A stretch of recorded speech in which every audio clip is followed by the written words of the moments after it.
अल्हम्दुलिल्लाह वस्सलातु वस्सलाम अला रसूलिल्लाह व अला आलिहि व सहबिहि अजमईन अम्मा बाद अऊज़ु बिल्लाहि मिनश शैतानिर रजीम बिस्मिल्लाहिर रहमानिर रहीम अवलम यरल लज़ीना कफ़रू अन्ना समावाति वल अर्दा कानत रतकन फस्तकनाहुमा व जअलना मिनल माइ कुल्ला शैइन है अफला युमिनून रब्बि इश्रह ली सदरी व यस्सिर ली अमरी वहलुल उक़दतम मिन लिसानी यफ़क़हू क़ौली।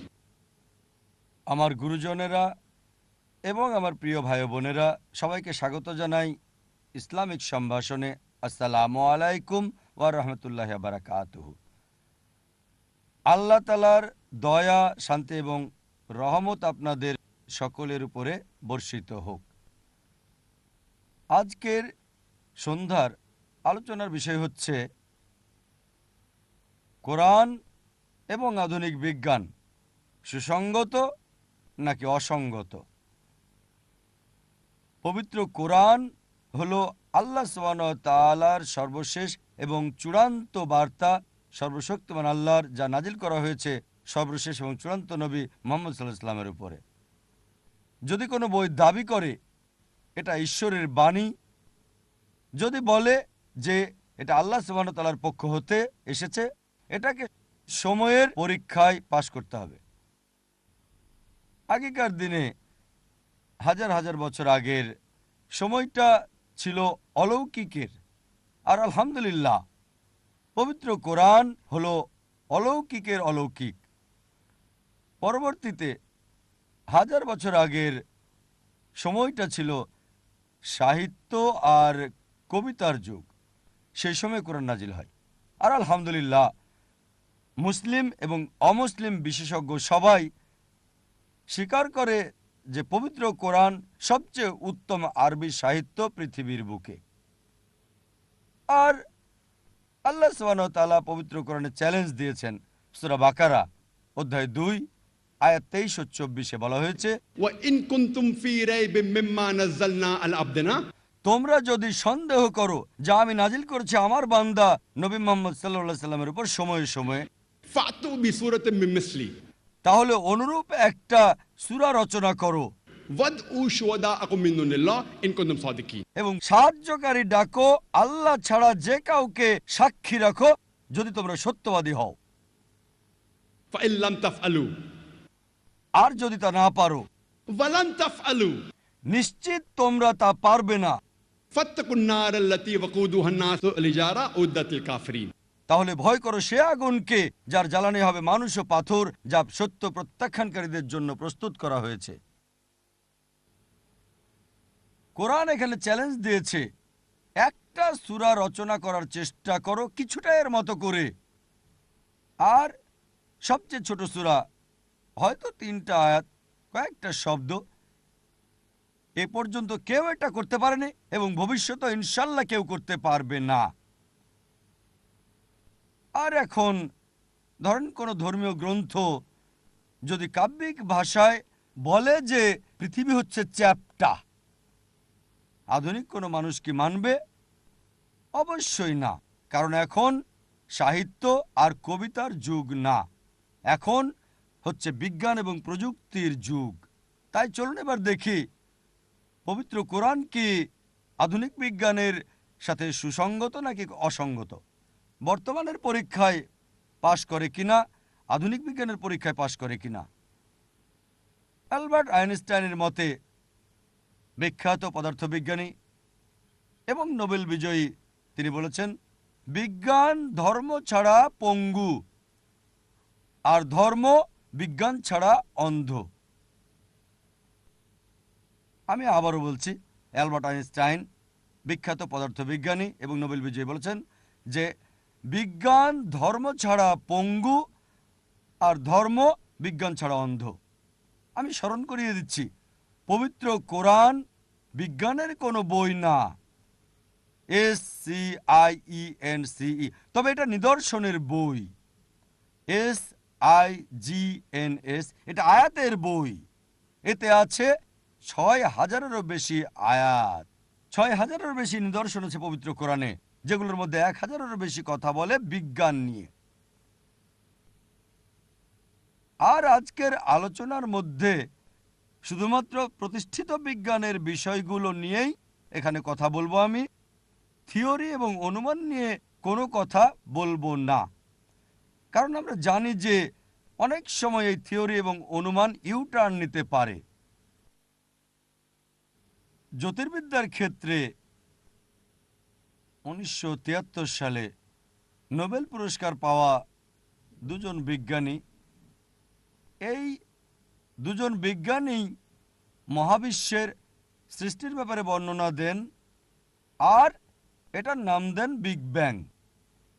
তারা বলেন শুরুতে এই পৃথিবী ছিল প্রাথমিক নেবুলা, তারপর বিগ ব্যাং হলো দ্বিতীয় বিচ্যুতির মাধ্যমে সৃষ্টি হলো গ্যালাক্সি, তারা, নক্ষত্র, সূর্য, চাঁদ এবং এই পৃথিবী। এটাকে নাম দিলেন বিগ ব্যাং। পবিত্র কোরআন 1400 বছর আগে এক বাক্যে তা বলে দিয়েছে। সূরা আম্বিয়া অধ্যায় 21 আয়াত 30। বক্তব্যের শুরুতে আয়াতটা আমি বলেছি, বলা হয়েছে अवलम यरल्लज़ीना कफ़रू অবিশ্বাসীরা কি দেখে না अन्ना समावाति वल अर्दा कानत रतका फतकनहुमा, যে আকাশমণ্ডলী এবং পৃথিবী একত্রে ছিল, অতঃপর উভয়কে পৃথক করলাম। কোরআনের এই আয়াত বিগ ব্যাং সম্পর্কে বলছে এক বাক্যে 1400 বছর আগে, যা বিজ্ঞান সম্প্রতি আবিষ্কার করেছে, হয়তো 30 বছর আগে, 35 বছর আগে।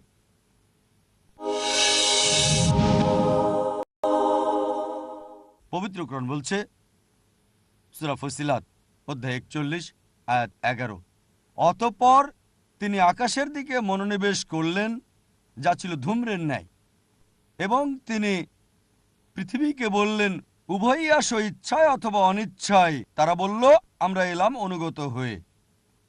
আল্লাহ সুবহানাহু ওয়া তাআলা বলছেন তিনি আকাশকে আসতে বলছেন যা ছিল ধূম্রের ন্যায়, ইচ্ছায় অথবা অনিচ্ছায় পৃথিবীর সাথে। তারা বলল যে আমরা এলাম অনুগত হয়ে।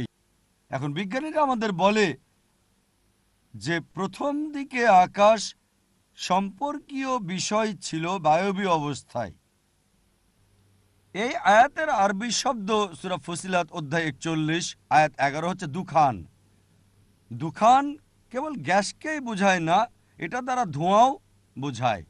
আর এখন বিজ্ঞানীরা বলে যে ধোঁয়া হলো বেশি কাছাকাছি গ্যাসের চেয়ে, কারণ সেই সময় খুব গরম ছিল। চিন্তা করেন, কোরআন 1400 বছর আগে বলেছে, যা সম্প্রতি জানলাম আমরা, যে প্রাথমিক অবস্থায় আকাশ সম্পর্কিত পদার্থগুলো ধোঁয়ার মতো ছিল। আগে মানুষ ভাবত যে পৃথিবীর আকৃতি হচ্ছে চ্যাপ্টা। আর 1577 সালে স্যার ফ্রান্সিস ড্রেক পৃথিবী ভ্রমণের পর প্রমাণ করলেন যে পৃথিবীর আকৃতি গোলাকার। কোরআন বলছে সূরা লোকমান অধ্যায় নম্বর 31 আয়াত নম্বর 29, আল্লাহ সুবহানাহু ওয়া তাআলা রাতকে পরিণত করেন দিনে এবং দিনকে পরিণত করেন রাতে।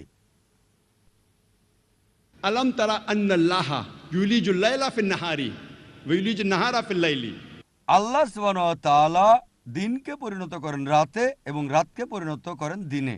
রূপান্তর হচ্ছে ধারাবাহিক এবং ধীর প্রক্রিয়া। রাত ধীরে ধীরে দিনে পরিণত হয় আর দিন ধীরে ধীরে রাতে পরিণত হয়। যদি পৃথিবী চ্যাপ্টা হতো তাহলে হঠাৎ পরিবর্তন হতো। এভাবে ধীরে ধীরে রাত দিনে পরিণত হতো না এবং দিন রাতে পরিণত হতো না। আল্লাহ একই কথা বলেছেন সূরা জুমার অধ্যায় নম্বর 39 আয়াত নম্বর 5। আল্লাহ সুবহানাহু ওয়া তাআলা রাত দিয়ে দিনকে আচ্ছাদিত করেন এবং দিন দিয়ে রাতকে আচ্ছাদিত করেন। এখানে আরবি শব্দটা হচ্ছে কাওয়ারা, যার অর্থ আচ্ছাদিত করা বা পেঁচানো। তাই কোরআন বলছে আল্লাহ সুবহানাহু ওয়া তাআলা আচ্ছাদিত করেন বা আবরণ দেন রাত্রি দ্বারা দিনের উপর এবং দিন দ্বারা রাত্রিকে আচ্ছাদিত করেন। পেঁচানো, কাওয়ারা শব্দটা ব্যবহৃত হয় মাথায় পাগড়ি পেঁচানোকে বোঝাতে। তাই এই রাত্রি দ্বারা দিনকে আচ্ছাদন বা পেঁচানো এবং দিন দ্বারা রাত্রিকে কেবল পৃথিবী গোলাকার হলেই সম্ভব, চ্যাপ্টা হলে সেটা সম্ভব না। আল্লাহ আরো বলেন সূরা নাজিয়াত অধ্যায় নম্বর 79 আয়াত নম্বর 30, আমি পৃথিবীকে করেছি সমতল আর পৃথিবী সৃষ্টি করেছে ডিম্বাকৃতি করে। والأرض بعد ذلك دحاها والأرض بعد ذلك دحاها মানে অতঃপর পৃথিবীকে ডিম্বাকৃতি করেছি। দাহাহা শব্দের একটা অর্থ সম্প্রসারণ, আরেকটা অর্থ দাহাহা শব্দের, এটা এসেছে আরবি মূল শব্দ দুইয়া থেকে, যার অর্থ ডিম। আমরা জানি আমাদের এই পৃথিবী পুরোপুরি বলের মতো গোলাকার না, এর আকৃতি হচ্ছে ডিম্বাকৃতি, মেরু থেকে কিছুটা চ্যাপ্টা আর কেন্দ্র থেকে স্ফীত। আর আরবি শব্দ দুইয়া মানে স্বাভাবিক ডিম না, এটা নির্দিষ্ট করে উট পাখির ডিমকে বোঝানো হয়েছে। আর আমরা যদি উট পাখির ডিমের আকৃতি দেখি, এর আকৃতি হচ্ছে ভূগোলকের ন্যায়। চিন্তা করেন, পবিত্র কোরআন 1400 বছর আগে বলেছে যে পৃথিবীর আকৃতি হচ্ছে ডিম্বাকৃতি। এটা শুধু এই কথাই বলেনি, নির্দিষ্ট করে বলছে উট পাখির ডিমের মতো। আগে বিজ্ঞানীরা মনে করত চাঁদের আলো হচ্ছে তার নিজস্ব আলো। আর কোরআন বলছে সূরা ফুরকান অধ্যায় নম্বর 25 আয়াত নম্বর 61, মহান তিনি আল্লাহ সুবহানাহু ওয়া তাআলা নভমণ্ডলের রাশিচক্র সৃষ্টি করেছেন, এতে স্থাপন করেছেন সূর্য মানে বাতি যার নিজস্ব আলো আছে, এবং চন্দ্র যার আছে ধার করা আলো। সূর্যকে বোঝাতে কোরআনে আরবি শব্দ ব্যবহৃত হয়েছে, সেটা শামস। সূর্যের আলোকে বলা হয় সিরাজ, ওয়াহাজ বা দিয়া, যার মানে একটা বাতি যার নিজস্ব আলো আছে, অথবা জ্বলন্ত বাতি, অথবা আলোকোজ্জ্বল। সব সময় সূর্যের আলোকে বোঝাতে ব্যবহৃত হয়েছে ওয়াহাজ, সিরাজ বা দিয়া, যার মানে নিজস্ব আলো। আর চাঁদের আরবি শব্দ হচ্ছে কামার, এর আলোকে বোঝাতে ব্যবহৃত হয় মুনির বা নূর, মানে ধার করা আলো বা প্রতিফলিত আলো। কোরআনে কোথাও বলা হয়নি যে চাঁদের আলো হচ্ছে তার নিজস্ব আলো। তারার আরবি শব্দ হচ্ছে নাজম, এর আলোকে বোঝাতে ব্যবহৃত হয়েছে সাকিব, যার মানে যে আলো পৃথিবীতে আস্তে আস্তেই উজ্জ্বলতা হারিয়ে ফেলে। ভেদ করা উজ্জ্বলতা, উজ্জ্বল আলো দুনিয়াতে আস্তে আস্তেই মলিন হয়ে যায়। আর এই কথা যে সূর্যের আলো নিজস্ব, বলা হয়েছে ওয়াহাজ, সিরাজ বা দিয়া, এবং চাঁদের আলো ধার করা যেমন মুনির বা প্রতিফলিত আলো নূর, কোরআনের অনেক জায়গায় আছে। বলা হয়েছে সূরা ইউনূস অধ্যায় 10 আয়াত 5, এছাড়াও আছে সূরা নূহ অধ্যায় নম্বর 71 আয়াত নম্বর 15 এবং 16। কোরআনে আরও বলছে সূরা তারিক অধ্যায় নম্বর 86 আয়াত নম্বর 3 যে والنجم الثاقب তারাকে বোঝাতে এর আলো হচ্ছে সাকিব, তার মানে ভেদ করা, অন্ধকার ভেদ করেছে। আগের দিনে ইউরোপিয়ান বিজ্ঞানীরা মনে করত যে সৌর ব্যবস্থার কেন্দ্র হচ্ছে পৃথিবী এবং নবমণ্ডল সহ সকল গ্রহ যেমন চাঁদ এবং সূর্য পৃথিবীর চারদিকে ঘুরছে, আর এটাকে বলা হতো ভূকেন্দ্রিকতা। টলেমির সময় পর্যন্ত এটাই বিশ্বাস করা হতো। দ্বিতীয় শতাব্দী বিসি, 1600 শতাব্দীর পূর্ব পর্যন্ত, নিকোলাস কোপার্নিকাসের আগ পর্যন্ত 1512 সালে নক্ষত্রের গতির উপর হেলিওসেন্ট্রিক নামে তত্ত্ব দাঁড় করায় আর বলে সূর্যই হচ্ছে সৌরজগতের উৎস। সকল গ্রহ পৃথিবী সহ সূর্যের চারিদিকে ঘোরে। পরবর্তীতে জার্মান বিজ্ঞানী ইয়োহান্নাস কেপলার 1609 সালে একটা বই লেখেন অ্যাস্ট্রোনমিয়া নোভা নামে। তাতে তিনি বলেন গ্রহ এবং পৃথিবী সূর্যের চারিদিকে কেবল পরিক্রমই করে না, নিজস্ব কক্ষপথে চক্রাকারে ঘোরে। যখন স্কুলে ছিলাম, স্কুল পাশ করেছি 1982-তে, প্রায় 25 বছর আগে, তখন আমিও পড়েছিলাম যে গ্রহ এবং পৃথিবী সূর্যের চারিদিকে পরিক্রমণ করে এবং গ্রহ পৃথিবীর নিজস্ব কক্ষপথে আবর্তন করে। আর সব কিছুর সৌরজগৎ ছায়াপথে এটা ঘোরে সূর্য সহ, তবে সূর্য নিজ কক্ষপথে আবর্তন করে না। এই ক্ষেত্রে সূর্য স্থির। কিন্তু কোরআনের আয়াত যখন পড়লাম, সূরা আল আম্বিয়া অধ্যায় নম্বর 21 আয়াত নম্বর 33-এ বলা হয়েছে, হুয়াল্লাযী খালাকাল লাইলা ওয়ান নাহার আল্লাহ সৃষ্টি করেছেন রাত এবং দিন, ওয়াশ-শামসা ওয়াল কামার সূর্য এবং চন্দ্র, কুল্লুন ফি ফালাকি ইয়াসবাহুন। প্রত্যেকে ভ্রমণ করছে আপন গতিতে। তাই কোরআন বলছে সূর্য এবং চন্দ্র পরিভ্রমণ ছাড়াও নিজ নিজ কক্ষপথে আবর্তন করে। এখানে আরবি শব্দ ইয়াসবাহুন এসেছে আরবি মূল শব্দ সাবাহা থেকে, যার মানে চলন্ত দেহের গতি। যদি আরবি শব্দ ইয়াসবাহা ফ্লোরে চলমান ব্যক্তিকে বোঝায়, এর মানে এই না যে গড়াগড়ি করছে, এর মানে হচ্ছে সে হাঁটছে অথবা দৌড়াচ্ছে। যদি পানিতে অবস্থানরত কোনো ব্যক্তির ক্ষেত্রে বলি, এর মানে নয় যে ভাসছে, এর মানে সাঁতার কাটছে। একইভাবে আল্লাহ যখন একই শব্দ ব্যবহার করছেন গ্রহ নক্ষত্রের ক্ষেত্রে, এর মানে এই নয় যে এটা শূন্যে ভাসছে, এর মানে হচ্ছে এটা নিজস্ব আবর্তনের সাথে গতিশীল, নিজ অক্ষে আবর্তন করছে। তাই কোরআন বলছে সূর্য এবং চন্দ্র পরিক্রমণ ছাড়াও নিজ নিজ অক্ষে আবর্তন করে। আর এখন বিজ্ঞান আবিষ্কার করেছে যে সূর্য আবর্তন করে, যেহেতু সরাসরি সূর্যের দিকে তাকানো যায় না, খালি চোখে তাকিয়ে থাকা যাবে না।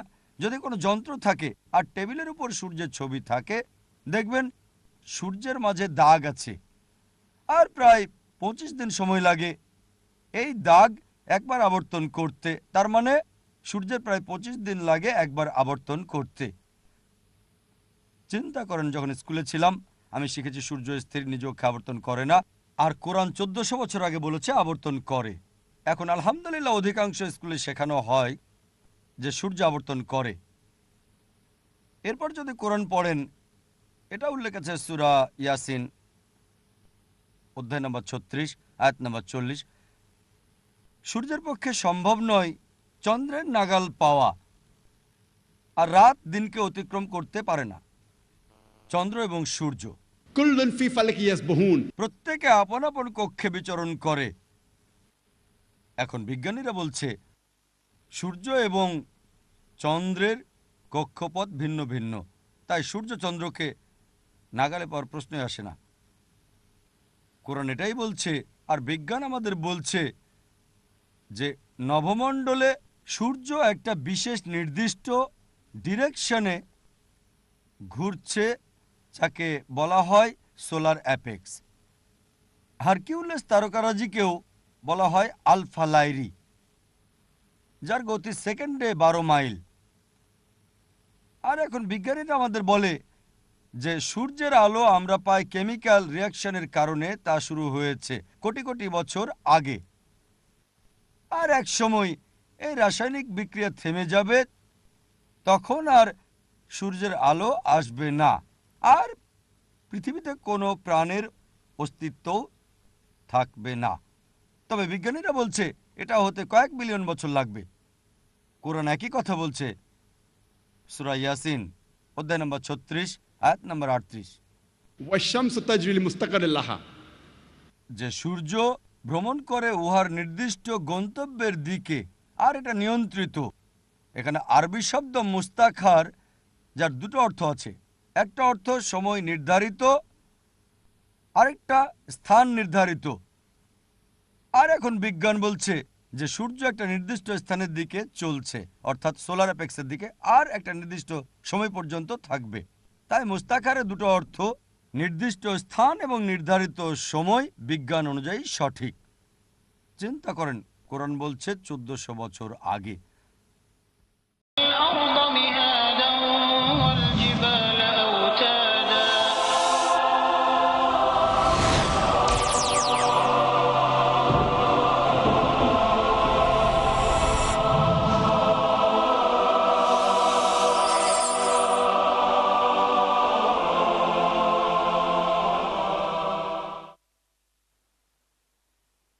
যখন স্কুলে ছিলাম আমি শিখেছি 3 ধরনের পদার্থের কথা: কঠিন, তরল এবং বায়বীয়। আর আগে বিজ্ঞানীরা বিশ্বাস করত যে ছায়াপথে অ্যাস্ট্রোনমিক্যাল এরিয়ার বাইরের শূন্যতা ছিল সম্পূর্ণ বায়ুশূন্য। পরবর্তীতে বিজ্ঞানীরা আবিষ্কার করল যে তারামণ্ডলের অন্তর্গত বস্তুর অবস্থান বায়ুশূন্য না, এটাকে বলা হয় প্লাজমা। আর তারা বলছে এই পদার্থ বায়বীয় অবস্থায় ছিল, যার মধ্যে সমপরিমাণ পজিটিভ আয়নস এবং ইলেকট্রন আছে। আর কোরআন এটা বলেছে 1400 বছর আগে, সূরা ফুরকান অধ্যায় নম্বর 25 আয়াত নম্বর 59। আল্লাহ সুবহানাহু ওয়া তাআলা সৃষ্টি করেছেন আকাশমণ্ডল এবং পৃথিবী এবং তাদের ভেতরের সব কিছু। তাই কোরআন বলছে আকাশমণ্ডল এবং পৃথিবীর মধ্যে পদার্থের অবস্থান আছে। আর এখন বিজ্ঞান বলছে যে এই প্লাজমাকে চতুর্থ প্রকারের পদার্থ বিবেচনা করা যেতে পারে। এখন বিজ্ঞান বলছে যে পৃথিবীর বায়ুমণ্ডল ফিল্টারের মতো কাজ করে এবং ক্ষতিকর রশ্মি প্রতিরোধ করে। সূর্য থেকে পৃথিবীতে যে রশ্মি আসে এটা রঞ্জন রশ্মি এবং অতিবেগুনি রশ্মিকে পৃথিবীতে আসতে বাধা দেয়। আর জীবন ধারণের জন্য এটা খুবই গুরুত্বপূর্ণ। পৃথিবীর বায়ুমণ্ডলে যদি এই ফিল্টার ব্যবস্থা না থাকতো তাহলে পৃথিবীতে কোনো জীবনের অস্তিত্ব থাকতো না। কোরআন বলছে সূরা আম্বিয়া অধ্যায় নম্বর 21 আয়াত নম্বর 32 যে আমি আকাশকে করেছি সুরক্ষিত ছাদ। আমি আকাশমণ্ডলী সৃষ্টি করেছি, আরবি শব্দ হচ্ছে সামাওয়াত। আমি আকাশমণ্ডলী সৃষ্টি করেছি, আকাশকে করেছি সুরক্ষিত ছাদ। এখন বিজ্ঞান জানতে পেরেছে এই সুরক্ষিত ছাদ ছাড়া পৃথিবীতে জীবনের কোনো অস্তিত্বই থাকতো না। 1925 সালে একজন বিখ্যাত বিজ্ঞানী নাম এডউইন হাবল, বিখ্যাত জ্যোতির্বিদ, তিনি বলেছেন যে ছায়াপথগুলো সরে আসছে, তার মানে মহাবিশ্ব সম্প্রসারিত হচ্ছে। কোরআন বলেছে 1400 বছর আগে, সূরা জারিয়াত অধ্যায় নম্বর 51 আয়াত নম্বর 47 যে আমি অবশ্যই আকাশমণ্ডলের প্রশস্তকারী। আরবি শব্দ মুসিউন মানে সম্প্রসারণ বা সম্প্রসারণশীল মহাবিশ্ব। আর কোরআন বলেছে 1400 বছর আগে যে মহাবিশ্ব সম্প্রসারণশীল, যা আমরা জেনেছি সম্প্রতি 80 বছর আগে বা 90 বছর আগে। স্টিফেন হকিং এর মত অনুযায়ী, খুবই বিখ্যাত বিজ্ঞানী, তার একটা বই the brief history of time, তিনি বলেছেন যে মহাবিশ্বের সম্প্রসারণ আবিষ্কার হচ্ছে এই শতাব্দীর সবচেয়ে সেরা আবিষ্কার, যা কোরআন উল্লেখ করেছে 1400 বছর আগে। হয়তো সন্দেহবাদীরা, কিছু অমুসলিমরা বলবে যে এটা আর এমন কি যে কোরআন জ্যোতির্বিদ্যা নিয়ে বলছে, কারণ আরবরা সে সময় জ্যোতির্বিদ্যায় অনেক পারদর্শী ছিল। আমি তাদের কথায় একমত যে আরবরা জ্যোতির্বিদ্যায় পারদর্শী ছিল, তবে তাদের মনে করিয়ে দিতে চাই কোরআন নাজিল হওয়ার 100 বছর পরে আরবরা তখন জ্যোতির্বিদ্যায় উন্নতি করেছিল। তাই বলা যায় যে তারা কোরআন থেকে জ্যোতির্বিদ্যার জ্ঞান পেয়েছিল, অন্য কিছু থেকে নয়। আর জ্যোতির্বিদ্যার অনেক কিছুই কোরআনে উল্লেখ আছে যেগুলো আরবরা জানতো না, আমরা জানলাম সম্প্রতি। পদার্থবিদ্যার ক্ষেত্রে কয়েকশো বছর আগে একটা থিওরি ছিল অ্যাটমবাদ নামে। এটা দিয়েছিল গ্রিকরা, বিশেষ করে ডেমোক্র্যাটসরা, প্রায় 2300 বছর আগে।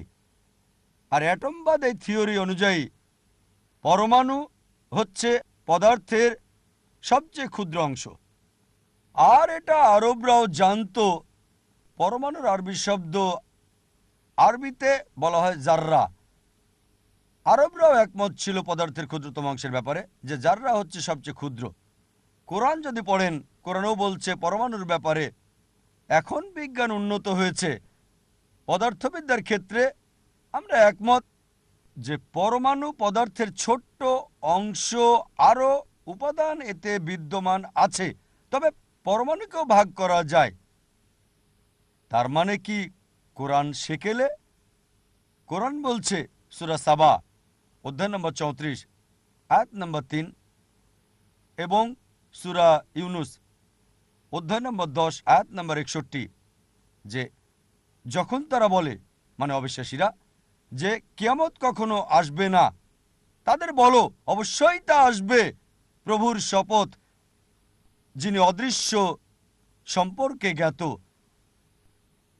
আর তার অগোচরে নাই অনুপরিমাণ কোনো কিছুই, আর পরমাণুর চেয়ে ছোট বা বড় কোনো কিছুই তার জ্ঞানের বাইরে না, বরং এই সব কিছু লিপিবদ্ধ আছে সুস্পষ্ট কিতাবে। তাই কোরআন বলছে যে আল্লাহ অদৃশ্য সম্পর্কে জ্ঞাত, অণু পরমাণু সবই তার জ্ঞানের অধীন, পরমাণুর চেয়ে ছোট বা বড় সবই সুস্পষ্টভাবে লিপিবদ্ধ আছে। তাই কোরআন 1400 বছর আগে বলছে যে পরমাণুর চেয়েও ক্ষুদ্র পদার্থ আছে, যা বিজ্ঞান আবিষ্কার করেছে সম্প্রতি।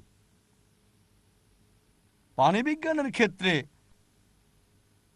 পানিচক্রের ব্যাপারে আমরা স্কুলে পড়েছি। স্কুলে যে পানিচক্রের কথা শিখেছি তা প্রথম বর্ণনা করেন 1580 সালে স্যার বার্নার্ড প্যালিসি। স্কুলে শিখেছি যে সমুদ্র থেকে পানি বাষ্প হয়, তারপর সেই পানি মেঘ হয়, মেঘ চলাচল করে, উপরে ওঠে, জমা হয়, তারপর বৃষ্টি হয়ে ঝরে পড়ে, আবার সমুদ্রে ফিরে যায়। এভাবে পানিচক্র সম্পন্ন হয়। আগের দিনে 7ম শতাব্দী বিসিতে থলেস অফ মিলেটাস বলেছেন, সমুদ্র থেকে পানিকে বাতাস তুলে নেয়, পরে তা বৃষ্টি হয়ে পড়ে। মানুষ জানতো না কিভাবে বৃষ্টি হয়। 7ম শতাব্দী বিসিতে থলেস অফ মিলেটাস বলেছেন, সমুদ্রের পানিকে বাতাস তুলে নেয় আর বৃষ্টি হয়ে তা নিচে পড়ে। লোকজন জানতো না মাটির নিচের পানি কোথা থেকে আসে। এমনকি প্লেটোর সময়ও লোকজন মনে করত যে বৃষ্টি হওয়ার পর গোপন পথে পানি সমুদ্রে চলে যেত, যেটাকে বলা হয় তারতারাস।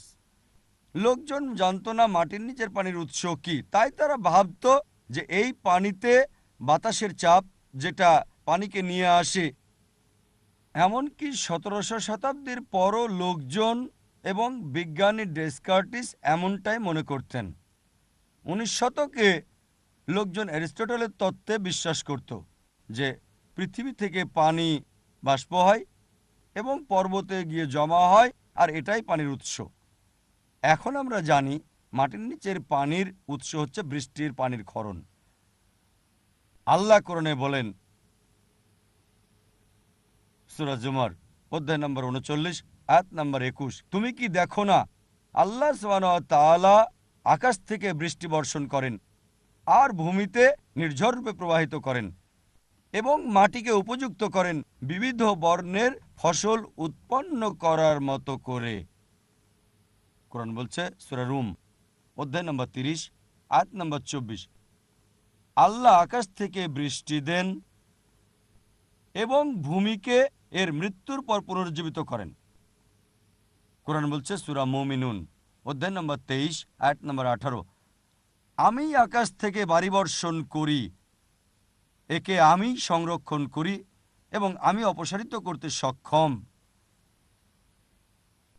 কোরআন বলছে সূরা হিজর অধ্যায় নম্বর 15 আয়াত নম্বর 22, যে আমি বৃষ্টি সঞ্চারিত বাতাস প্রেরণ করি। এখানে আরবি শব্দটা হচ্ছে লাওয়াখি। এর এক বছর লেখা মূল শব্দ লাখি থেকে, যার অর্থ উৎপাদনশীল, মানে উৎপাদনে সক্ষম। আমি বাতাস সৃষ্টি করি, আমি বাতাসের সৃষ্টি করি উৎপাদনের জন্য, তারপর আকাশ থেকে বৃষ্টি ঝরাই। আর এখন বিজ্ঞান আমাদের বলছে যে বাতাস বৃষ্টির উপাদান নিয়ে যায় এবং মেঘের সৃষ্টি করে। দ্বিতীয় পর্যায়টা হচ্ছে মেঘ, এগুলো একত্রিত হয় এবং বিজলি চমকায় আর আকাশ থেকে বৃষ্টি ঝরে। পানিবিজ্ঞান এবং পানিচক্র নিয়ে একই কথা বলা হয়েছে সূরা নূর অধ্যায় নম্বর 24 আয়াত নম্বর 43, আল্লাহ সঞ্চালিত করেন মেঘমালাকে, তারপর একত্রিত করেন এবং তাদেরকে পুঞ্জীভূত করেন, তারপর আকাশ থেকে বৃষ্টি ঝরান। কোরআন বলছে সূরা রুম অধ্যায় 30 আয়াত 48, যে আল্লাহ মেঘমালাকে সঞ্চালিত করেন, তারপর আকাশে ছড়িয়ে দেন এবং আকাশ থেকে বৃষ্টি বর্ষণ করেন। কোরআন পানিচক্র সম্পর্কে বিস্তারিত বলছে। কোরআন বলছে সূরা তারিক অধ্যায় নম্বর 86 আয়াত নম্বর 11। والسماء ذات الرج শপথ আসমানের যা ধারণ করে বৃষ্টি, আকাশ বা নভমণ্ডল সুরক্ষিত ছাদের মতো কাজ করা ছাড়াও, মানুষের জন্য ক্ষতিকর রশ্মি শূন্যে ফিরিয়ে দেওয়া ছাড়াও, এটা পানির বাষ্পকে ফিরিয়ে দেয়, যে বাষ্প সমুদ্র থেকে আকাশে যায় সেটা আবার পৃথিবীতে ফিরিয়ে দেওয়া হয়। আর কোরআন বলছে সূরা নূর অধ্যায় 24 আয়াত 43 যে তিনি আকাশ থেকে বৃষ্টি বর্ষণ করেন পুঞ্জীভূত মেঘমালা থেকে। যখন আমরা বিমানে ভ্রমণ করি, 1400 বছর আগে অবশ্য বিমান ছিল না, যখন নিচে মেঘের দিকে তাকাই এটাকে পশমের পর্বতের মতো মনে হয়, মেঘকে পর্বতের মতো দেখা যায়। চিন্তা করেন, কোরআন এটা বলেছে 1400 বছর আগে। কোরআন পানিচক্র নিয়ে বিস্তারিত বলছে অনেক আয়াতে, যে কয়েকটা উদ্ধৃতি দিয়েছি সেগুলো ছাড়াও রয়েছে অসংখ্য আয়াত যেগুলো পানিচক্র নিয়ে বলছে। এটা আছে সূরা আরফ অধ্যায় 7 আয়াত 57, সূরা রদ অধ্যায় 13 আয়াত 17, সূরা ফুরকান অধ্যায় 25 আয়াত নম্বর 48-49, সূরা ফাতির অধ্যায় নম্বর 35 আয়াত 9, সূরা ইয়াসিন অধ্যায় 36 আয়াত 34। আরও বলা হয়েছে সূরা জাসিয়া অধ্যায় 45 আয়াত 5, সূরা কাফ অধ্যায় 50 আয়াত 9 এবং 10। আরও বলা হয়েছে সূরা ওয়াকিয়া অধ্যায় 56 আয়াত 67 থেকে 70, সূরা মুলক অধ্যায় 67 আয়াত 30। এভাবে কোরআনের অনেক আয়াতের কথা বলা যেতে পারে যেটা পানিচক্র নিয়ে বলছে। পানি বিজ্ঞান আর পানিচক্র নিয়ে একটা লেকচার দেওয়া যেতে পারে।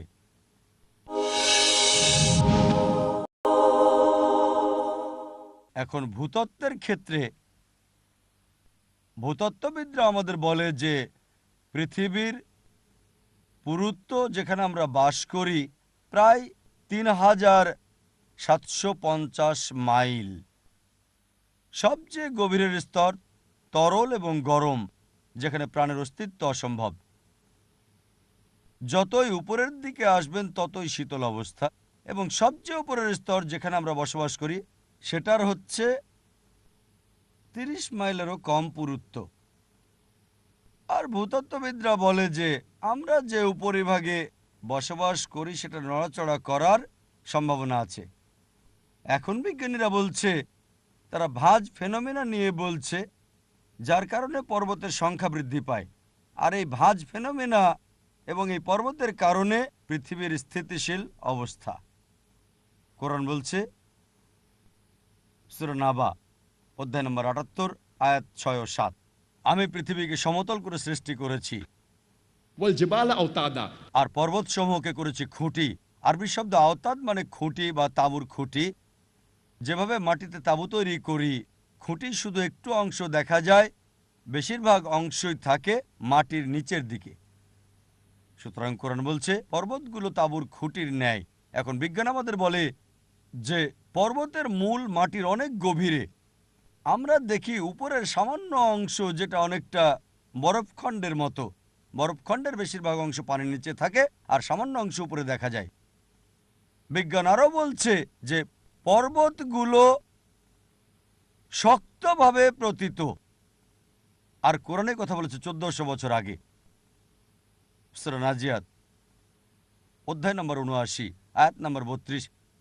এছাড়াও সূরা গাশিয়া অধ্যায় নম্বর 88 আয়াত নম্বর 19, আমি পর্বতমালাকে সুদৃঢ়ভাবে পৃথিবীতে স্থাপন করেছি। এবার ভূতত্ত্ব বিজ্ঞানের বিষয়ে যদি বলেন, দ্য আর্থ নামে একটা বই, যেটাকে ভূবিজ্ঞানের সবচেয়ে সেরা বই বিবেচনা করা হয় এবং পৃথিবীর বিভিন্ন বিশ্ববিদ্যালয়ে পড়ানো হয়। আর এই বইয়ের লেখকের নাম ফ্র্যাঙ্ক প্রেস, যিনি ইউএসএতে বিজ্ঞান একাডেমির প্রেসিডেন্ট ছিলেন এবং সাবেক মার্কিন প্রেসিডেন্ট জিমি কার্টারের উপদেষ্টা ছিলেন। তার বইয়ে লিখেছেন, পর্বতের ছবি এঁকে দেখিয়েছেন যে পর্বতের গভীর মূল রয়েছে কিলোকের ন্যায়, কিলোকের মতো।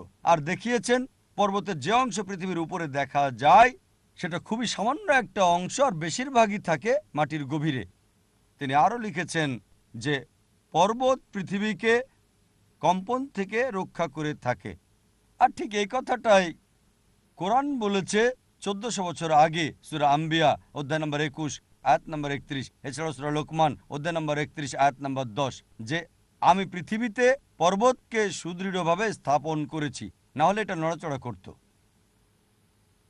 কোরআন নির্দিষ্ট করে বলেছে যে পর্বতের কাজ হচ্ছে পৃথিবীকে ঝাঁকুনি থেকে রক্ষা করা, যা আমরা জানলাম সম্প্রতি। আবার সমুদ্র বিজ্ঞানের ক্ষেত্রেও দেখা যায়, কোরআন বলেছে সূরা ফুরকান অধ্যায় নম্বর 25 আয়াত নম্বর 53 উল্লেখ আছে যে আল্লাহ সুবহানাহু ওয়া তাআলা দুই সমুদ্রকে মিলিতভাবে প্রবাহিত করেছেন, একটা মিঠা পানি এবং সুপেয়, অন্যটা লবণাক্ত এবং খর। যদিও তারা পাশাপাশি, তবুও রয়েছে অন্তরায়, অনতিক্রম্য ব্যবধান। একই কথা বলা হয়েছে সূরা রহমান অধ্যায় নম্বর 55 আয়াত নম্বর 19, मरजल बहरेन यल्तकियान, যে আমি পাশাপাশি দুই সমুদ্র প্রবাহিত করেছি, তারা মিলিত হয় কিন্তু মিশ্রিত হয় না, উভয়ের মাঝে রয়েছে বাধা, রয়েছে বারজাক, অনতিক্রম্য ব্যবধান।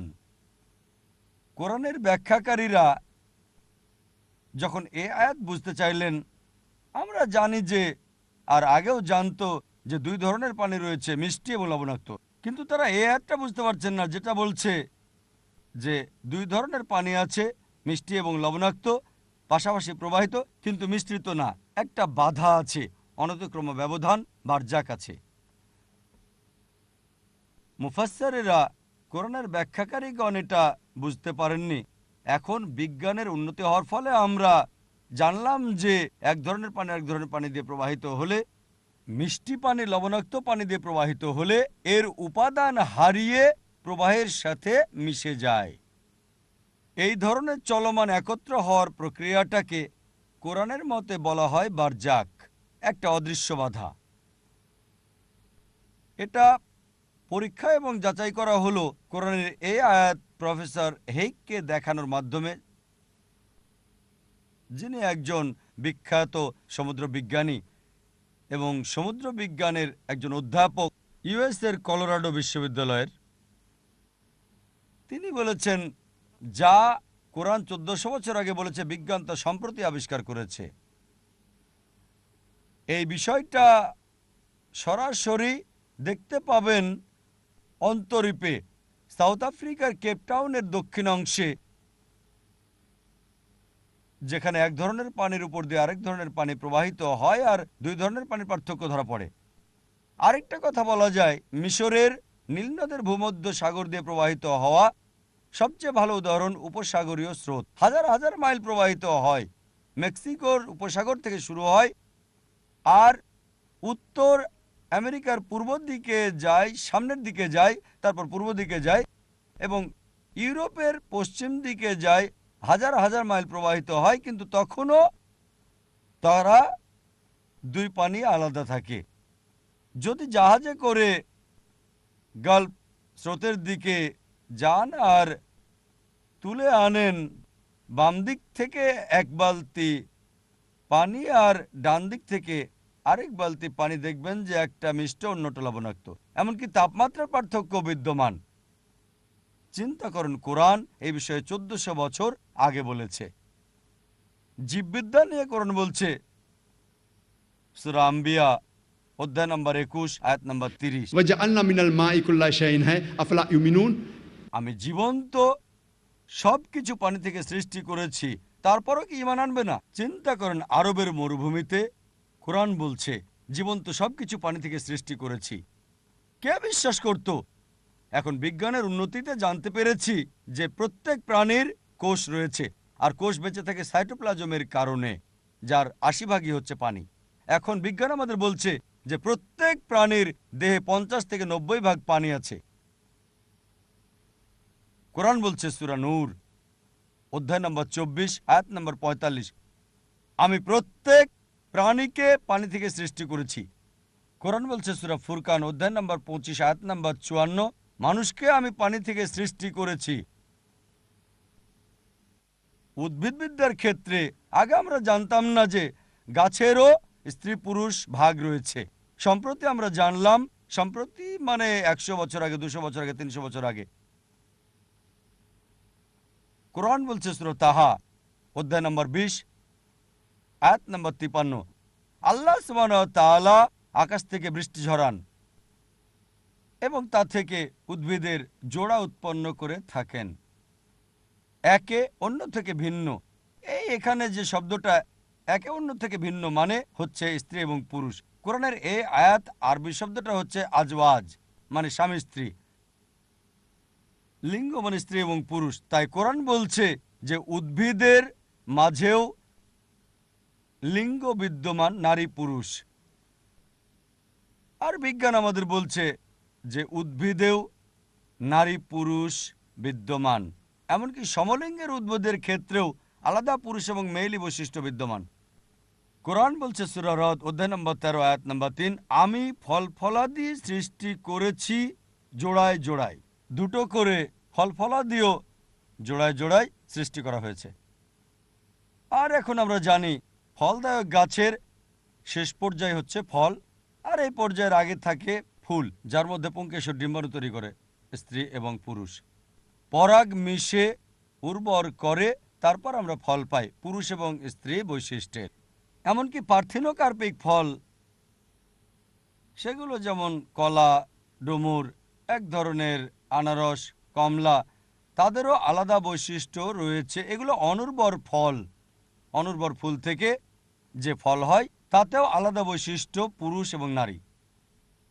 কোরআন আরও বলছে সূরা ইয়াসিন অধ্যায় নম্বর 36 আয়াত নম্বর 36, আল্লাহ সুবহানাহু ওয়া তাআলা প্রত্যেক প্রাণী এবং মানুষকে সৃষ্টি করেছেন জোড়ায় জোড়ায়, এবং এসব জিনিস যেগুলো তোমরা জানো এবং জানো না, আল্লাহ বলেছেন সব কিছু জোড়ায় জোড়ায় সৃষ্টি করা হয়েছে, মানুষ ছাড়াও প্রাণী, উদ্ভিদ এবং যেগুলো আমরা জানি না। আমরা জানি যে বিদ্যুতের মতো বস্তুরও পজিটিভ নেগেটিভ আছে, ইলেকট্রন, প্রোটন এবং অন্যান্য জিনিস যেগুলো আমরা জানি না। আল্লাহ বলেছেন সব কিছুকে জোড়া জোড়া সৃষ্টি করেছেন, যেগুলো জানি এবং যেগুলো জানি না। প্রাণীবিদ্যার ক্ষেত্রে কোরআন বলছে সূরা আনাম অধ্যায় নম্বর 6 আয়াত নম্বর 38, আমি পৃথিবীতে প্রত্যেক প্রাণী এবং জীবের সৃষ্টি করেছি এবং প্রত্যেক সৃষ্টি যার পাখা আছে বাতাসে ভেসে বেড়ায়, মানুষের মতো দলগতভাবে বসবাস করে। আর এখন আমরা জানলাম যে প্রাণী এবং পাখি মানুষ জাতির মতো সমাজবদ্ধ হয়ে বসবাস করে। কোরআন বলছে সূরা নাহল অধ্যায় নম্বর 16 আয়াত 68 এবং 69, আল্লাহ সুবহানাহু ওয়া তাআলা মৌমাছিকে শিখিয়েছেন তাদের গৃহ নির্মাণ করতে পাহাড়ে, গাছে এবং মানুষের আবাসস্থলে, এবং ফল থেকে কিছু আহার করতে এবং প্রতিপালকের সহজ পথ অনুসরণ করতে তাদের। এই তো সম্প্রতি কয়েক দশক আগে একজন বিজ্ঞানী নাম ফন ফ্রেশ মৌমাছির আচরণ এবং গতিবিধি বর্ণনা করার জন্য নোবেল প্রাইজ পেয়েছেন। আর কোরআন এই বলে বোঝাতে চেয়েছে যে মৌমাছিকে শেখানো হয়েছে ঘর বানাতে, পাহাড়ে, গাছে এবং মানুষের বাসস্থানে, এবং ফল ফলাদি আহার করতে আর সহজ সরল পথ অনুসরণ করতে। বিজ্ঞানের উন্নতির পর, ফন ফ্রেশের বর্ণনার পর, আমরা জানলাম যে মৌমাছি কোনো নতুন ফুল বা ফল বাগান পেলে সে ওই ফুল বা বাগানের প্রকৃত অবস্থান প্রধান মৌমাছিকে জানায়, যাতে তারা মধু সংগ্রহ করতে পারে মৌনাচন প্রক্রিয়ার মাধ্যমে। সুতরাং আমরা সম্প্রতি জানলাম কোরআন বলছে মৌমাছিকে শিক্ষা দেওয়া হচ্ছে সরল পথ অনুসরণ করতে। বিজ্ঞানের ভাষায় এটাকে বলা হচ্ছে মৌনাচন। আমরা আগে মনে করতাম শ্রমিক মৌমাছি হচ্ছে পুরুষ মৌমাছি, কিন্তু এখন জানলাম যে তারা পুরুষ না, স্ত্রী মৌমাছি, শ্রমিক মৌমাছি। আর এই জেন্ডার কোরআনে উল্লেখ আছে সূরা নাহল অধ্যায় 16 আয়াত 68 69, যে ফাসলুকি এবং কুলি মানে স্ত্রী মৌমাছি। আশ্চর্যের কিছু নেই, শেক্সপিয়ার তার নাটক হেনরি দ্য ফোর্থে বলেছেন লোকজন নিজেদের মধ্যে বলাবলি করে সৈনিক মৌমাছি নিয়ে। পুরুষ সৈনিক মৌমাছি তারা রাজাকে গিয়ে খবর দেয়। এখন আমরা জানলাম যে সৈনিক মৌমাছিরা পুরুষ মৌমাছি না, শ্রমিক মৌমাছিগুলো পুরুষ না, তারা স্ত্রী। সৈনিক মৌমাছি রাজাকে খবর দেয় না, রানীকে খবর দেয়। চিন্তা করেন, শ্রমিক মৌমাছি সৈনিক মৌমাছি জেন্ডারের ব্যাপারে কোরআনে উল্লেখ আছে যে স্ত্রী মৌমাছি। এগুলো আমরা জানলাম এটা সম্প্রতি। কোরআন বলছে সূরা নামল অধ্যায় নম্বর 27 আয়াত 17 এবং 18, সুলাইমানের সামনে হাজির করা হলো তার বাহিনী, মানুষ, জিন এবং পাখি। যখন তারা পিঁপড়া অধ্যুষিত এলাকায় পৌঁছল, এক পিঁপড়া বলল যে, হে পিঁপড়া বাহিনী, তোমরা ঘরে অবস্থান করো যাতে সলেমান এবং তার বাহিনী অজ্ঞাতসারে তোমাদের পিষ্ট করে না ফেলে। যারা মনে করে যে কোরআন কোন ধরনের গল্পের বই, পিঁপড়ারা নিজে নিজে কথা বলছে, অনেক আকর্ষণীয় বিষয় এটা। কোরআন কোন ধরনের গল্পের বই যে পিঁপড়ারা নিজেরা নিজেদের মধ্যে কথা বলছে? বিজ্ঞানের অগ্রগতির ফলে আমরা জানলাম প্রাণী বা কীটপতঙ্গের মধ্যে মানুষের কাছাকাছি সেটা হচ্ছে পিঁপড়া। পিঁপড়ারা মৃতকে কবর দেয়, মানুষ যেভাবে কবর দেয়। তাদের একটা সুন্দর শ্রমবিভাজন আছে, যেখানে আছে সুপারভাইজার, ম্যানেজার, শ্রমিক প্রধান, শ্রমিক ইত্যাদি। তাদের যোগাযোগের একটা অভিনব পন্থা আছে। তারা অনেক সময় গল্পগুজবও করে থাকে। তাদের বাজার আছে যেখানে পণ্য বিনিময় করে। এবার দেখেন, আমাদের বাজার আছে, পিঁপড়ারও বাজার আছে পণ্য বিনিময়ের জন্য। আর বর্ষার সময়ে জমা করে রাখা শস্যের মধ্যে যদি পানি আসে বা ভিজে যায়, সেই শস্যকে তারা সূর্যের তাপে শুকায়, কারণ তারা জানে ভিজে থাকলে শস্য পচে যেতে পারে। যদি শস্যে চারা গজায়, চারাটা কেটে দেয়, কারণ তারা জানে চারা থাকলে শস্য পচে যাবে।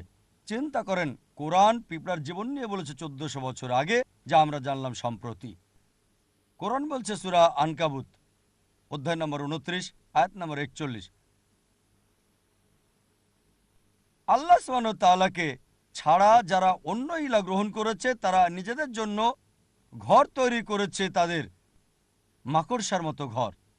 আর অবশ্যই মাকড়সার ঘর অতি দুর্বল।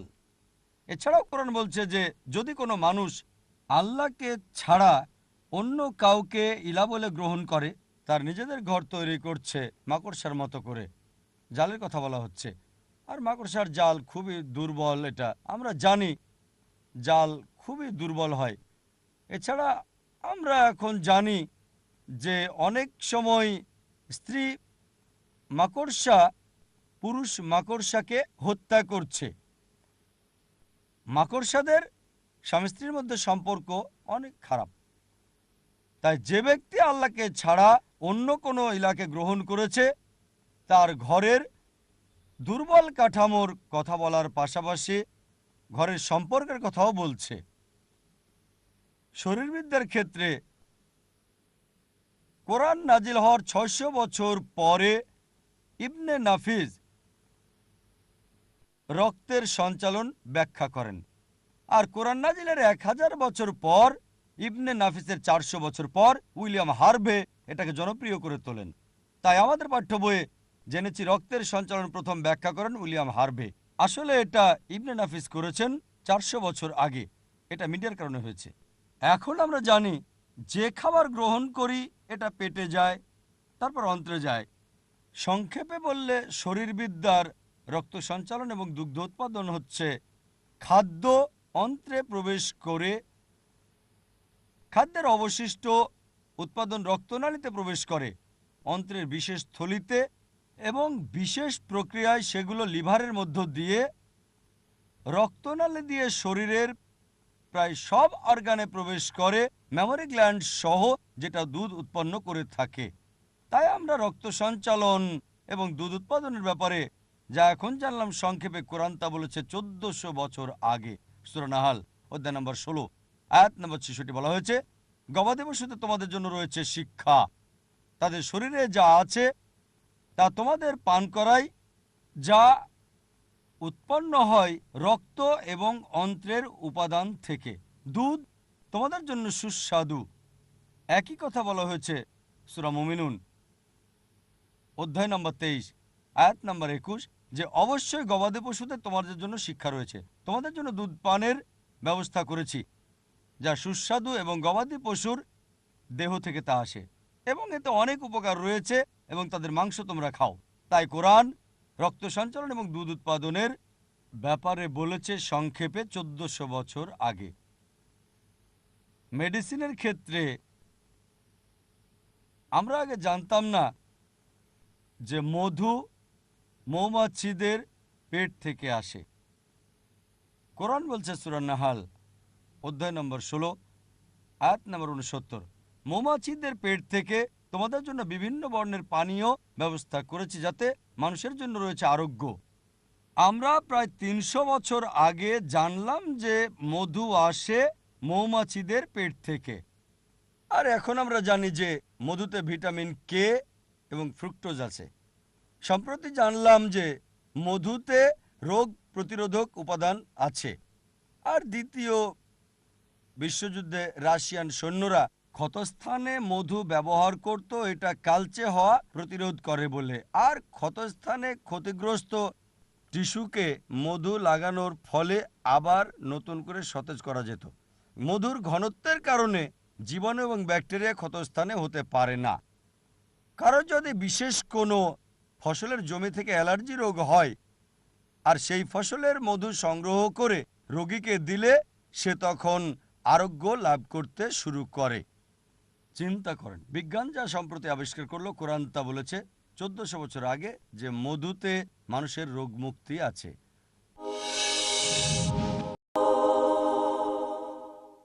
ভ্রূণবিদ্যার বিষয়ে একদল ছাত্র যারা কোরআনের সকল তথ্য সংগ্রহ করে এবং হাদিসের যেগুলো বলছে ভ্রূণবিদ্যা সম্পর্কে সেগুলো নিয়ে, যেমন সূরা নাহাল অধ্যায় 16 আয়াত 43 এবং সূরা আম্বিয়া অধ্যায় 21 আয়াত 7 বলা হয়েছে, ফাসআলু আহলা যিকরি ইন কুনতুম লা তা'লামুন।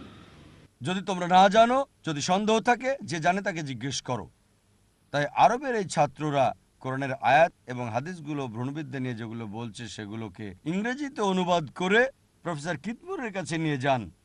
প্রায় 30 বছর আগের কথা, 70 দশকের পরে। তখন প্রফেসর কিতমুর সেই সময়ের ভ্রূণবিদ্যা বিষয়ের সেরাদের একজন ছিলেন, আর তিনি ছিলেন কানাডা টরন্টো বিশ্ববিদ্যালয়ের অ্যানাটমি বিষয়ের প্রধান। হাদিস এবং কোরআনের এই আয়াতগুলো পড়ার পর তিনি বললেন যে অধিকাংশ আয়াতই যেগুলো ভ্রূণবিদ্যা নিয়ে বলছে সেগুলোর ভ্রূণবিজ্ঞানের আধুনিক আবিষ্কারের সাথে মিল রয়েছে। তবে দুটো আয়াত আছে যেগুলোর ব্যাপারে আমি বলতে পারি না যে সঠিক, আবার ভুলও বলতে পারছি না, কারণ এগুলোর বিষয়ে আমি জানি না।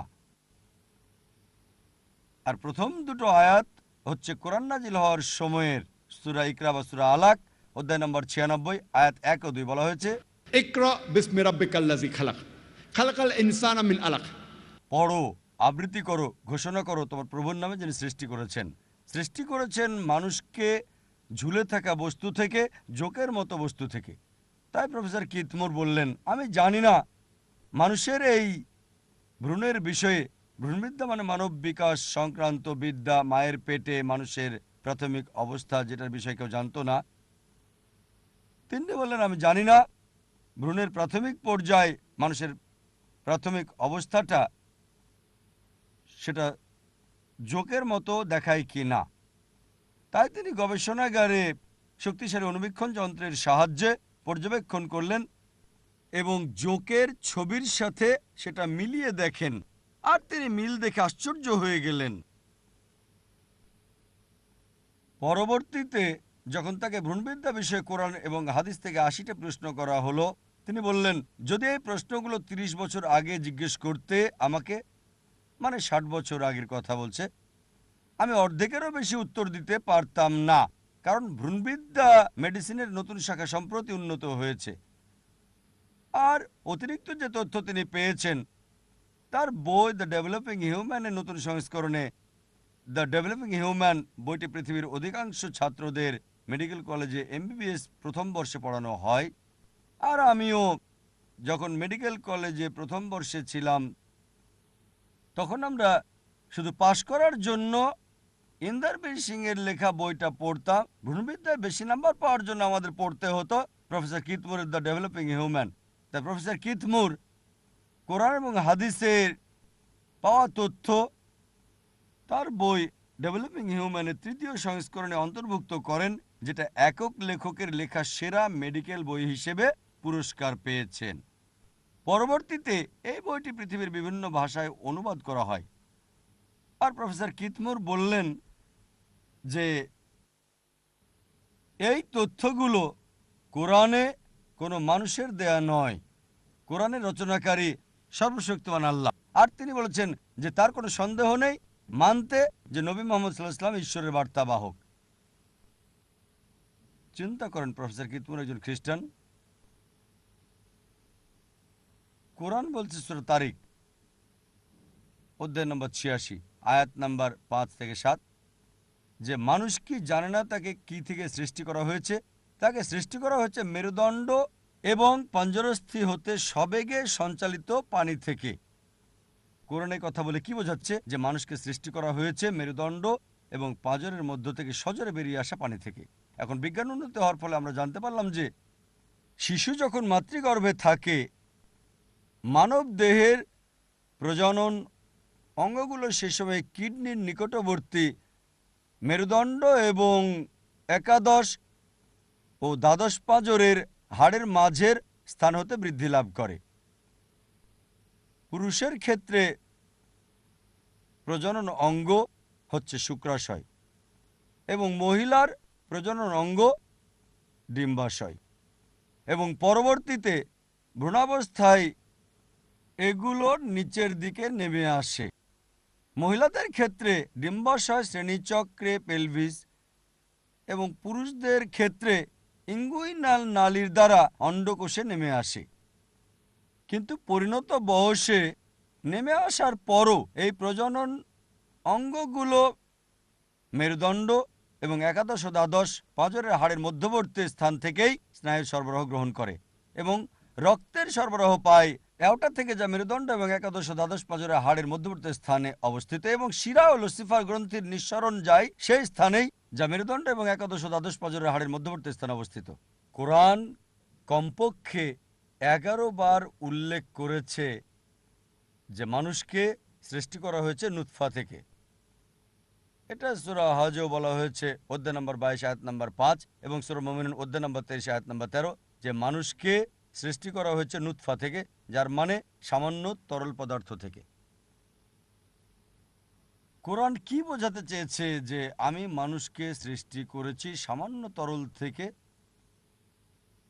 কোরআনে আরো বলা হচ্ছে সূরা সাজদা অধ্যায় নম্বর 32 আয়াত নম্বর 8 আমি মানুষকে সৃষ্টি করেছি সামান্য নির্যাস থেকে, মানুষকে সৃষ্টি করেছি সুলালা থেকে।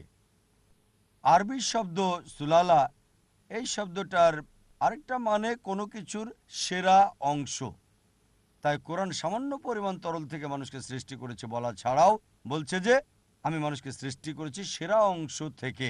আর এখন বিজ্ঞান বলছে যে মাত্র একটা শুক্রাণু যথেষ্ট লক্ষ লক্ষ শুক্রাণু থেকে ডিম্বাণুকে নিষিক্ত করার জন্য।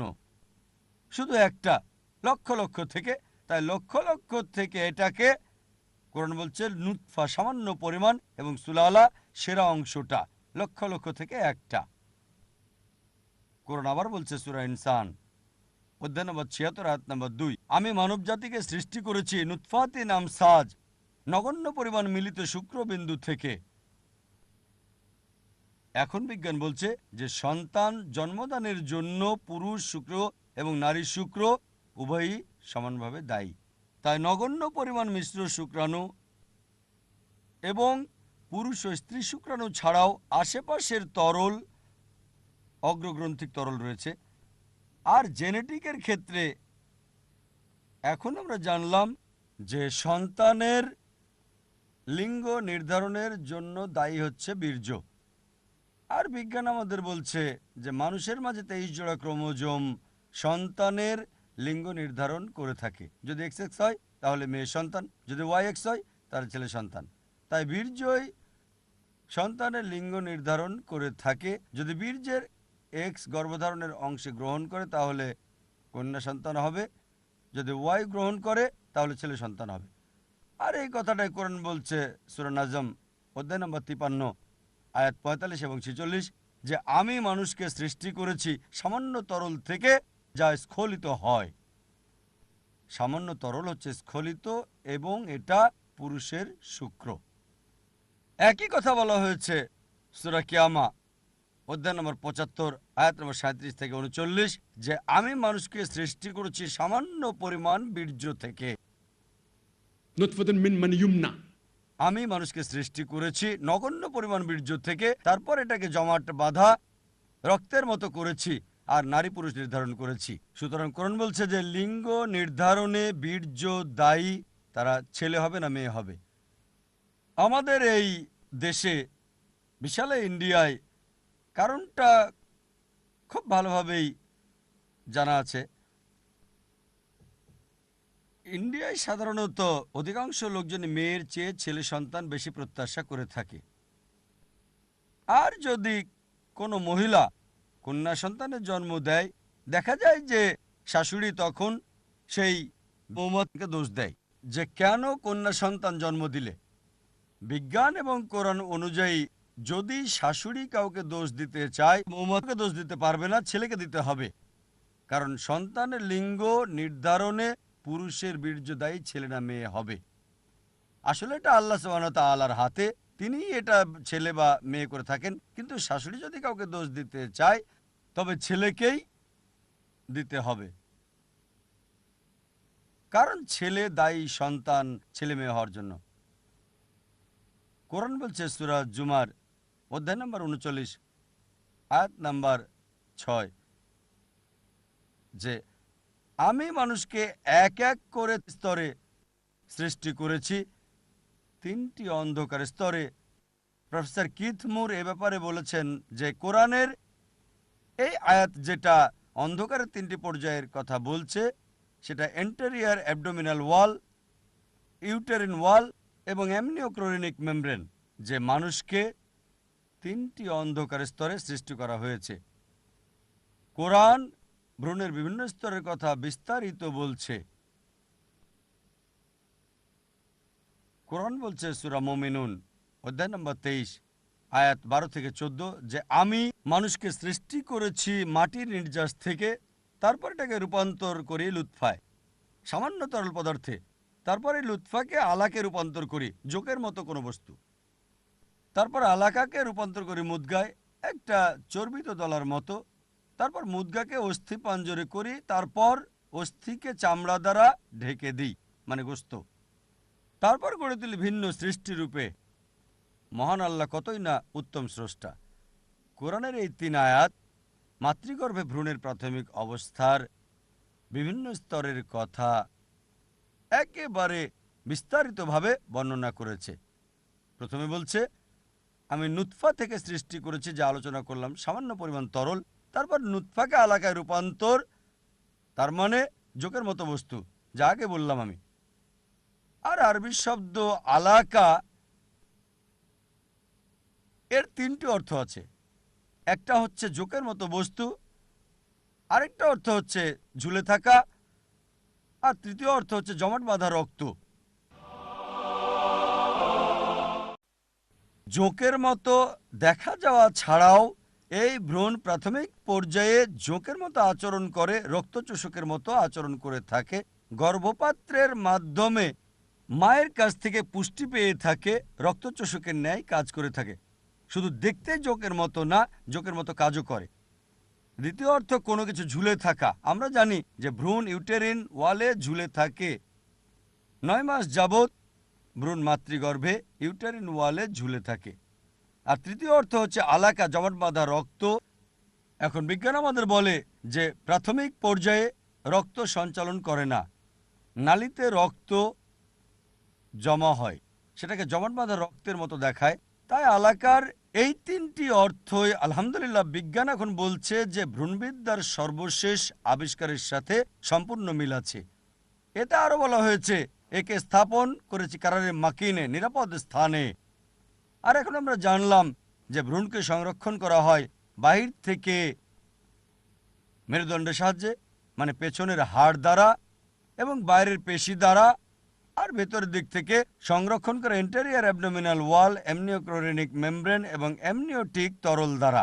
আর বিজ্ঞান এখন কথা বলছে যে শিশুকে মাতৃগর্ভে সুরক্ষণ করা হয়। আরও বলছে যে আমি আলাকাকে করি মুদগা।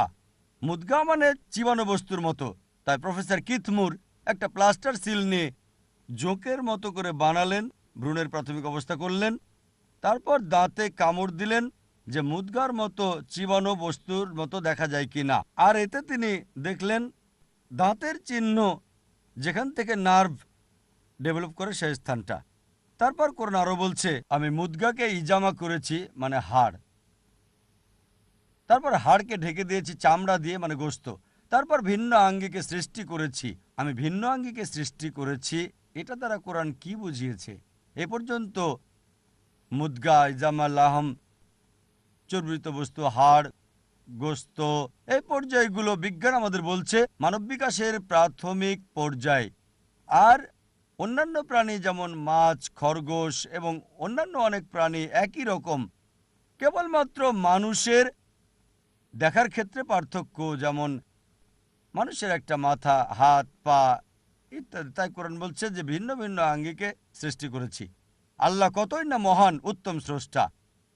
চিন্তা করেন, কোরআন ভ্রূণের বিভিন্ন পর্যায়ের কথা বিস্তারিত বর্ণনা করেছে। আর প্রফেসর কিথমুর বলেছেন যে কোরআনের এই আকৃতির দেওয়া বর্ণনা,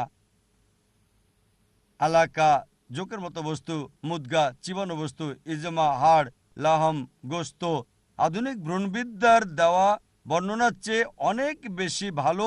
যেখানে আমরা বলি স্টেজ 1, স্টেজ 2, স্টেজ 3, স্টেজ 4 নির্ণয় করা কঠিন, তাই কোরআনে দেওয়া বর্ণনা অনেক ভালো এবং সহজ।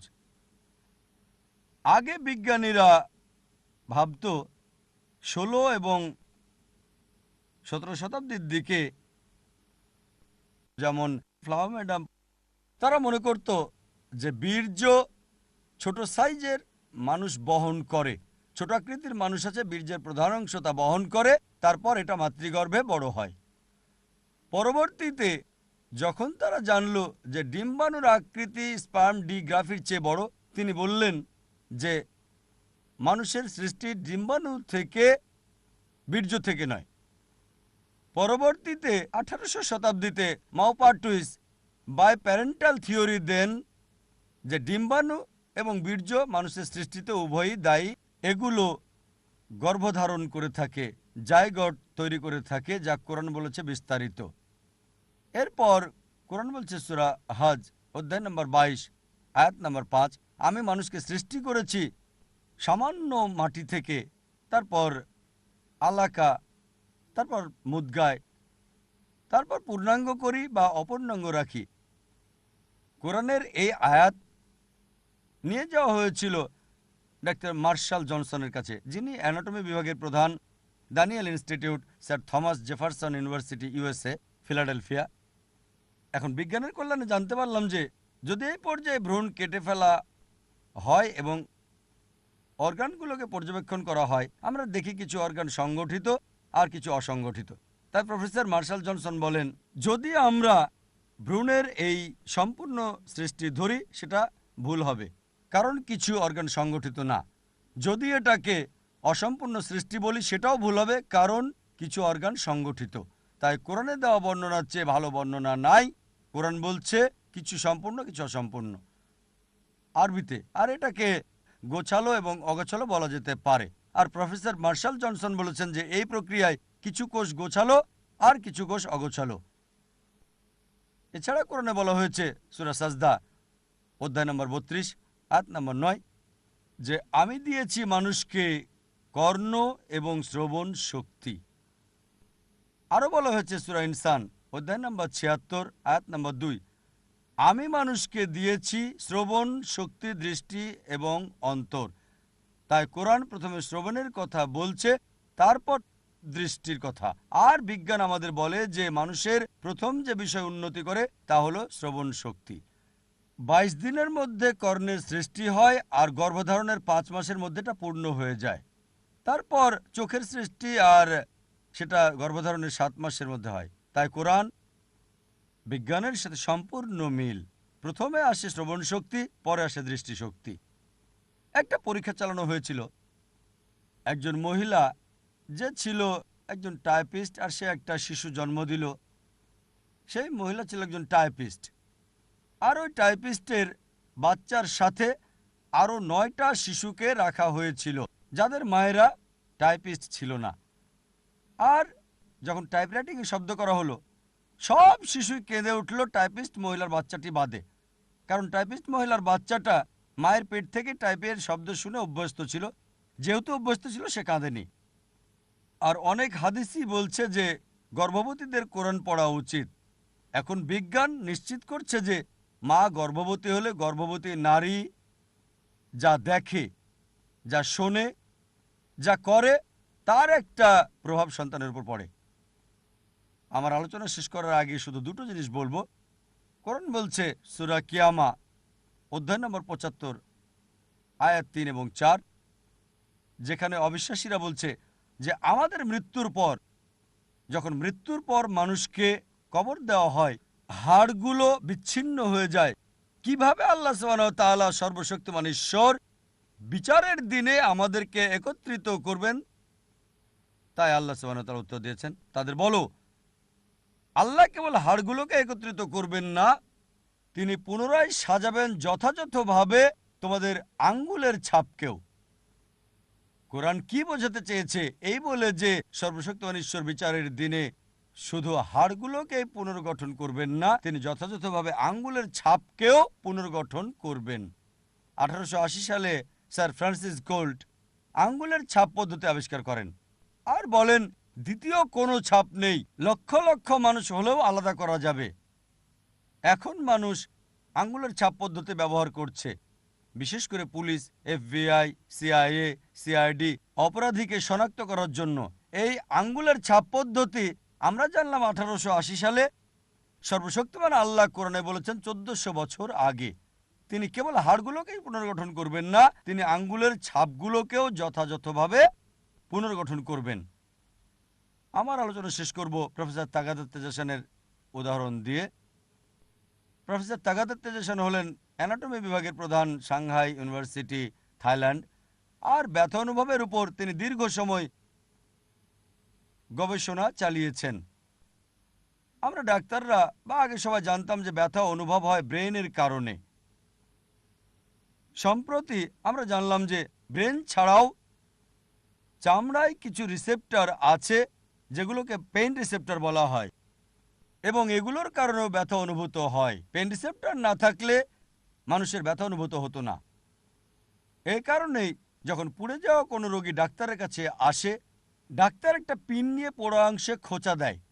যদি রোগী ব্যথা অনুভব করে, ডাক্তার খুশি হন, কারণ উপরে পুড়েছে আর পেইন রিসেপ্টরের কোনো ক্ষতি হয়নি। যদি রোগী ব্যথা অনুভব না করে, ডাক্তারের মন খারাপ হয়ে যায়, কারণ ব্যথা অনুভবকারী কোষ নষ্ট হয়ে গেছে, মানে বেশি পুড়ে গেছে। কোরআন বলছে সূরা নিসা অধ্যায় নম্বর 4 আয়াত নম্বর 56, যারা আমার নিদর্শন প্রত্যাখ্যান করে তাদেরকে দোজখের আগুনে নিক্ষেপ করব।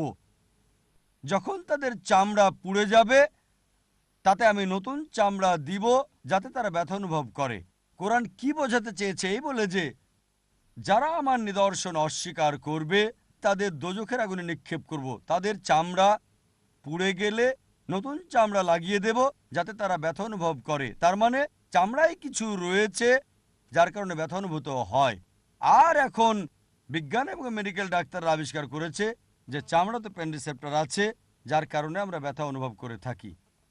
যখন প্রফেসর তাগাদা তেজাসানকে এই আয়াতের অনুবাদ দেওয়া হলো, তিনি বললেন, অসম্ভব, 1400 বছর আগের লেখা একটা বই কিভাবে পেন রিসেপ্টরের কথা বলতে পারে তিনি বিশ্বাস করতে পারছিলেন না। পরবর্তীতে অনুবাদ পরীক্ষা করে এবং অন্য বিজ্ঞানীদের সাথে কথা বলে কোরআনের প্রতি এতই মুগ্ধ হয়েছিলেন যে রিয়াদে অনুষ্ঠিত ৮ম মেডিকেল কনফারেন্স হয়, সেই কনফারেন্সে ঘোষণা করলেন লা ইলাহা ইল্লাল্লাহ মুহাম্মাদুর রাসূলুল্লাহ, আল্লাহ ছাড়া কোনো উপাস্য নেই এবং নবী মুহাম্মদ সাল্লাল্লাহু আলাইহি সাল্লাম আল্লাহর রাসূল। ওয়া আখির দাওয়ানা আনিল হামদুলিল্লাহি রাব্বিল আলামিন।